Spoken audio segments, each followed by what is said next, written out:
আমি ধর্ষণকারী সোহেলকে বলছি, ভাই তুই নাম বললি ডলার, তারপর বলবি দিনার, তারপর বলবি টাকা, তারপর বলবি ইউরো।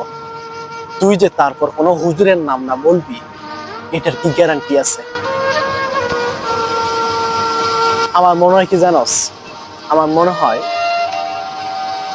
তোরে যখন রিমান্ডে নেওয়া হয়েছিল, তখন তোর পুটকি দিয়ে গরম ডিম না দিয়ে ঠান্ডা ডিম দেওয়া হয়েছিল, যাতে করে তুই নাম বলতে দেরি করবি।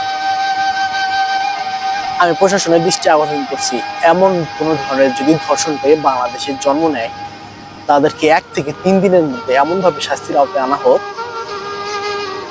তারা যেন আগেই নাম বলে দেয়, পরবর্তীতে নাম বলার কোনো চান্স না থাকে।